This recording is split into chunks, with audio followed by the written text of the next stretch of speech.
Hi, josemonkey. Can you tell me where I am? You asked me to figure out where this video was recorded, so I did. Hi, I'm josemonkey, and I find people who ask to be found. It's not every day that someone creates an original song to try to get my attention. Yo, I gotta hear this. But that is exactly what this person did. By now, I'm sure you have noticed that this video was recorded in landscape mode. I did that because this person's original video was posted in landscape mode, so I thought maybe I would try to record my video that way too.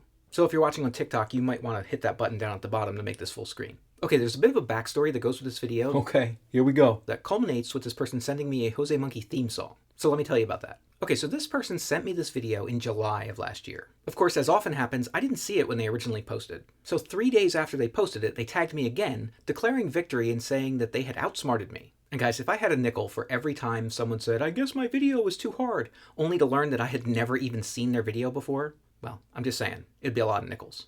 Anyway, I added it to my list, but I didn't have a chance to look for it right away. Fast forward to 6 months later, which is about 4 months ago. This person posted a second video tagging me. And in that second video, they tried to entice me to look for the first video by doing two things. First, they recorded that video in a second location, and they tried to drop a bunch of hints about where they were in the first video. I'll talk more about that in a second. And also, in an attempt to get my attention, they made this wacky AI-generated music video. Josemonkey? Hi, I'm josemonkey, and I find people who ask to be found. Come find me, josemonkey. Bruh, that is crazy. It really is. Kinda slaps though.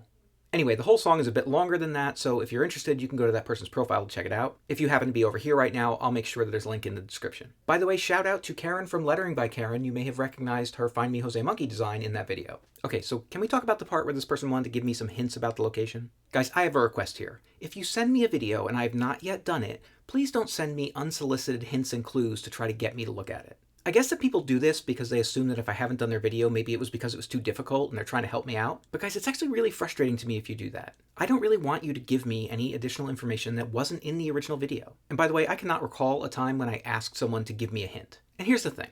I found the location in the first video without using any of the information from the second video. But now I have to be like, trust me, bro. Yo, why did that sound like me? And there will be people who will assume I'm lying about that. And that's frustrating. By the way, as an added bonus, this person ended their video asking all of you to try to figure out where they were when they recorded that one. So if you'd like to do that, go for it. I have not tried to find it myself. It doesn't look too hard.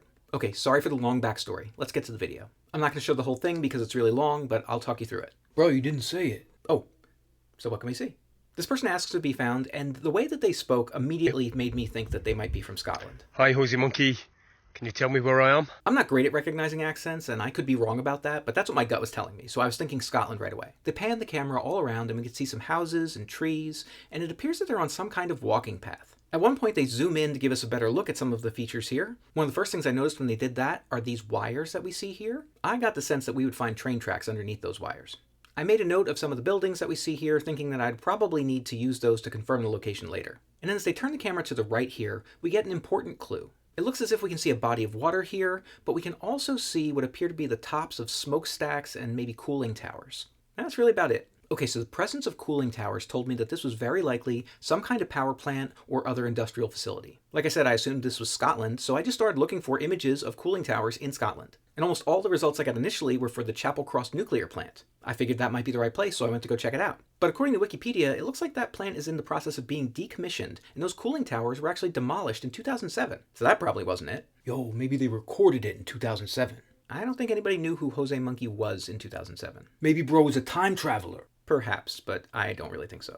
So I tried looking for other cooling towers in Scotland. I repeated my search, this time asking Google to not show me any results for Chapelcross. And when I did that, most of the results I was getting were for some place called the Grangemouth Oil Refinery. That looked plausible, so I went to go check that out. I brought it up on Google Maps, hoping I could figure out how to get a view like what we see in the video, but there's not really a good 3D view of this area in Google Maps, so that wasn't that helpful. So I decided to look around and see if there were any railroad tracks nearby, and I quickly found some not too far from there. I also spotted what looked like it might be a walking path a bit south of there. So I dropped down to the street view, and right away I thought that this looked very much like the area I was looking for. I poked around a bit more and I found this view, which showed me these houses. And I was certain that those were the ones from the video. Guys, that was it. You were here in Falkirk, Scotland. So I was able to find the exact spot on the path where you were when you recorded the video. And that's where I was able to get this view, which matches the view that you showed us. Okay, it's time to check which previous location was closest to this one. And this time it was in Season 2, Episode 90 in Belfast, Northern Ireland. That's about 127 miles or 205 kilometers away from the spot. By the way, this is the first time I have successfully found someone in Scotland. I say that because there have actually been 2 locations that I failed to find that ended up being in Scotland. So it's a bit of a relief to check that off on my list. Guys, let me know what you think of this landscape format. It was a bit of an experiment for me. Does it work for you? Is it weird? It was definitely a challenge for me to figure out how to adjust to this widescreen format, so I'm interested in hearing what you thought about it. Guys, go check out the map of all the places I've found for you so far from the videos that you've sent me. And while you're on my site, maybe go check out my store or my Patreon. And if anybody else wants me to find them, record a video where you say, "Find me, Jose Monkey," or something like that, on camera, or hold up a sign that says something similar. And don't forget to tag me in a comment on that video. Yo, I like this widescreen format because we can both be on screen at the same time.